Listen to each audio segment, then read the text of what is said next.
ఈ 6వ భాగం చూసే ముందు మిగతా 5 పార్ట్స్ చూసిన తర్వాత ఇది చూడండి. అసలు కథ ఎటువైపు పోతుందో, ఏం జరిగిందో మీకు తెలుస్తుంది.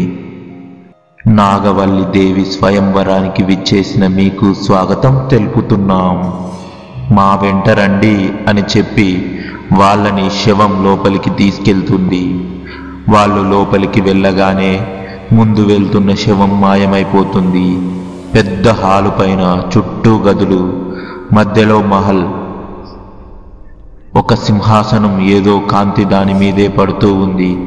అభి, సంజయ్ దాని దగ్గరికి వెళ్తున్నారు.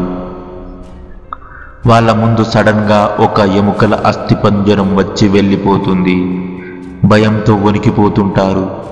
చెమటతో స్నానం చేస్తుంటారు. వీర, రాకేష్కి అయితే ప్యాంటు తడిసిపోతుంది. వసీం, ప్రియ కళ్ళు తిరిగి పడిపోయారు. అభి, సంజయ్ ఇద్దరు వాళ్ళను లేపుతుంటారు. నేను ముందే చెప్పాను వెళ్ళిపోదామని, వినకుండా తీసుకువచ్చారు. ఇప్పుడు చూడండి ఎలా అయిందో అంటాడు వీర. ముందు నువ్వు అరవకుండా వీళ్ళని లేపండి, అక్కడ పడుకోబెడదామంటాడు అభి. వసీంని, ప్రియని అక్కడ ఉన్న సోఫాలో పడుకోబెడతారు.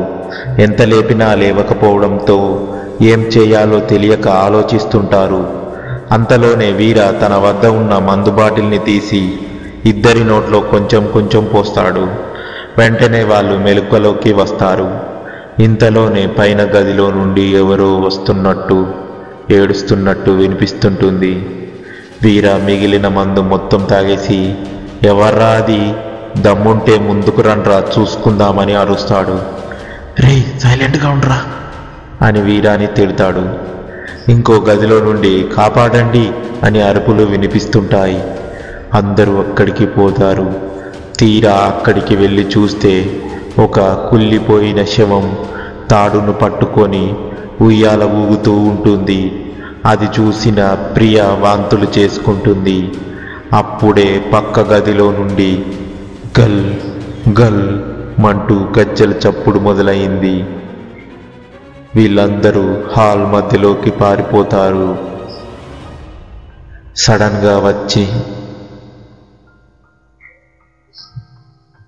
గా ఫస్ట్ వచ్చిన తలలేని శవం మళ్ళీ వీళ్ళ ముందుకు వచ్చింది. మీకోసం విందు సిద్ధం చేశాం, మీరు మా వెంటే రండి అని మళ్ళీ ఒక పెద్ద భోజనశాలలోకి తీసుకువెళ్తుంది. అక్కడ 100కు పైగా శవాలు భోజనానికి సిద్ధంగా ఉన్నాయి. వాళ్ళు దెయ్యాలలా వీళ్ళకి కనబడినా అవి వీళ్ళని ఏమీ చేయవు. అంత బాగానే ఉంది. సడన్ గా అభి అందరినీ గమనిస్తాడు. వర్ష కనబడదు. వర్ష వర్ష అని గట్టిగా అరుస్తాడు. ఎక్కడా ఉండదు. ఆమె మహల్ లోపలికి వచ్చినప్పటి నుంచి కనిపించనే లేదు. వీర గుర్తు చేస్తాడు. అందరూ వెతకడం మొదలు పెడతారు. అభి, వీర ఒకవైపు, వసీం, రాకేష్ ఒకవైపు, సంజయ్, ప్రియ ఒకవైపు వెళ్తారు. అభికి ఒక డౌట్ వస్తుంది. సంజయ్ రెడ్డి అనేవాడు ఈ టైంలో ఇక్కడికి ఎందుకు రావాలనుకున్నాడు అని.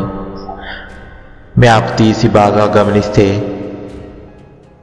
పాపనాశం అనే పేరు, ఇంకా పౌర్ణమి రాత్రి 12 నుండి తెల్లవారు 3 వరకు పున్నగడలు, 3 దాటితే ప్రేత గడియలు అని ఉంటుంది.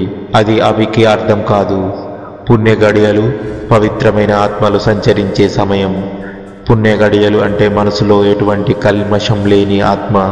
వాటి నుండి ఎటువంటి హాని ఉండదు. వీలైతే సాయం చేస్తాయి. ప్రశాంత వాతావరణంలో నివసిస్తుంటాయి. ప్రేత గడియలు, ప్రేత భూత పిశాచి ఆత్మలు సంచరించే సమయం. ప్రేత గడియలు అంటే పగ, ప్రతీకారంతో రగిలిపోతుంటాయి. దొరికిన వాళ్ళని వేధించి చంపుతుంటాయి. వీటికి ఎప్పుడు బ్రతుకున్న మనుషులు లేదా ప్రాణంతో ఉన్న ఏ జీవి అయినా సరే శత్రువులాగే కనబడుతుంది. ప్రస్తుతం సమయం 1 గంట 46 నిమిషాలు. అభి ప్రతి గది చూస్తుంటాడు. వసీం, రాకేష్ ఇద్దరు వంటగదిలోకి వెళ్తారు. అది చాలా పెద్దగా ఉంటుంది. అక్కడ దయ్యాలు వంట చేస్తూ ఉంటాయి. వీళ్ళు వెళ్ళగానే ఒక దెయ్యం శవం వచ్చి మీకు ఏదైనా కావాలని అడుగుతుంది. అప్పుడు వసీం నాకు దమ్ బిర్యానీ కావాలి అంటాడు. దమ్ బిర్యానా? ఆ పేరు ఎప్పుడు వినలేదే, ఎలా చేస్తారు అది అని తిరిగి అడుగుతుంది. ఒకసారి హైదరాబాద్ రా, నేర్పిస్తా అని చెప్తాడు. రే ఏం మాట్లాడుతున్నావురా అని రాకేష్ వసీంని అక్కడి నుంచి పిలుచుకొని వేరే చోటుకి వెళ్ళిపోతాడు. కానీ ఆ దయ్యం మాత్రం బిర్యానీ గురించి ఆలోచిస్తూ ఉంటుంది. ఇంకో సైడు సంజయ్, ప్రియ ఇద్దరు మేడ మీద నాట్యమందిరంలోకి వెళ్తారు. వర్ష వర్ష అంటూ. ఇంతలో ఒక ఆడ శవం దయ్యం వచ్చి, ఇక్కడ మీకు ప్రవేశం లేదు, ఇది మా రాణిగారి ప్రత్యేక మందిరం అని చెప్తుంది.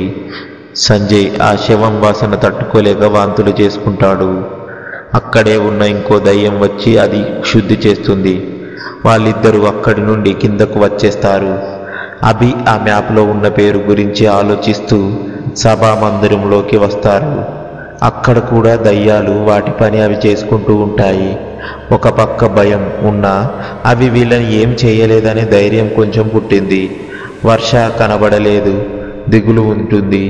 ఆమె పేరు ఎవరిది అని అంటుండగా పాప నాశం అని గట్టిగా అరుస్తాడు వీర. మందులో ఉంటాడు కదా. సడన్గా వాళ్ళ ముందుకి తలలేని శవం వస్తుంది. చెప్పండి, మీకు నేను ఏ విధంగా సహాయపడగలను అంటాడు. అంటే నువ్వే నా పాపనాశం అంటే అంటాడు అభి. నేనే అంటుంది శవం. ఏంటయ్యా, వేరే పేరే దొరకలేదా నీకు? ఇలాంటి పేరు పెట్టుకున్నావు? ఏ రజనీకాంత్ లేదా నాలా వీర అని పెట్టుకోవచ్చు కదా అంటాడు వీర. మా జతలో వచ్చిన అమ్మాయి కనిపించడం లేదు అంటాడు అభి.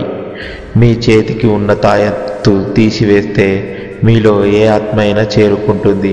మీరు వచ్చినప్పుడు ఆమె చేతికి అది లేదు. ఇప్పుడు ఎవరి ఆత్మ ఆమెలో ఉందో తెలుసుకోవాలి.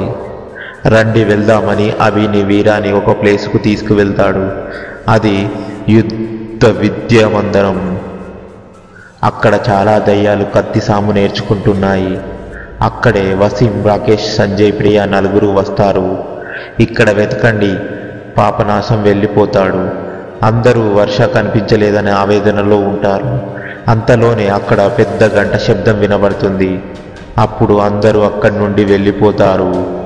పాపనాశం వీళ్ళ దగ్గరికి వచ్చి, రండి వెళ్దాం, నరశంకర రాజగారు యుద్ధానికి వెళ్తున్నాడు అని పక్కకు తీసుకెళ్తాడు.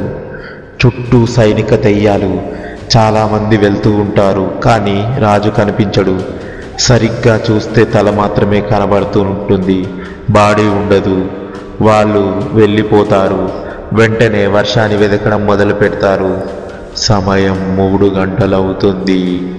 ఒక్కసారిగా అక్కడ ఉన్న అన్ని దయ్యాలు మాయమైపోయాయి. పాపనాశం వీళ్ళ దగ్గరికి వచ్చి, జాగ్రత్తగా ఉండండి, ఎట్టి పరిస్థితుల్లోనూ ఆ తాయెత్తును తీయకండి అని చెప్పి మాయమైపోతాడు. ఆకాశంలో ఉరుములు, మెరుపులు, జోరుగా గాలి, నక్కల ఊలలు, భయంకరమైన శబ్దాలు వస్తున్నాయి. బయటికి పోదాం పదండి అని అందరూ పరుగులు పెడుతూ ఉంటారు. కానీ అంతలోనే మహల్ ద్వారం మూసుకుపోతుంది. మళ్ళీ భయం మొదలవుతుంది. పైనుండి ఎవరో మంత్రాలు చెప్తున్నట్టు విపరీతమైన శబ్దాలు, బయట ఉరుములు, మెరుపులతో కూడిన వర్షం. ఎటు వెళ్ళాలో భయంతో ఇరుక్కుపోయారు. అంతలో ఎవరో డమరుకం మోగించడం మొదలుపెట్టారు. ఒక నల్ల పులి పైనుండి కిందకు దిగుతూ ఉంది. నెమ్మదిగా వసీం, రాకేష్, ప్రియ, వీర వీళ్ళు అభి, సంజయ్ వెనకాల దాక్కున్నారు. ఆ పులి మధ్యలో ఉన్న సింహాసనం పక్కకు వచ్చి గాండ్రిస్తుంది. శంఖం కూత కూడా మొదలైంది. అప్పుడే పైనుండి ఎవరో గాలిలో కిందకి వస్తున్నారు. ఇంతలో ఒక దెయ్యం సింహాసనం వద్దకు వచ్చి, శ్రీ శ్రీ శ్రీ వీరవనిత యువరాణిగా నాగమల్లి దేవి విచ్చేస్తున్నారహో అంటూ గట్టిగా అరుస్తుంది. మేళతాళాలు, డమరుకనాదాలు అన్నీ జోరందుకున్నాయి. మసక చీకటిలో ఆమె ముఖం కనిపించలేదు. నెమ్మదిగా వచ్చి సింహాసనంలో కూర్చోగానే వీళ్ళందరూ షాక్. అక్కడ ఉన్నది వర్ష. అంటే వర్ష శరీరంలోకి నాగమల్లి ఆత్మ ప్రవేశించిందా అని షాక్లో ఉంటారు. వర్షలో ఉన్న నాగమల్లి ఆత్మ వాళ్ళను ఏం చేయబోతుంది నెక్స్ట్ పార్ట్లో తెలుసుకుందాం. ఈ వీడియో నచ్చితే లైక్ చేసి కామెంట్ చేసి ఈ పార్ట్ మీకు ఎలా అనిపించిందో తెలియజేయగలరు. సబ్స్క్రైబ్ చేసుకోండి. Thank you for watching.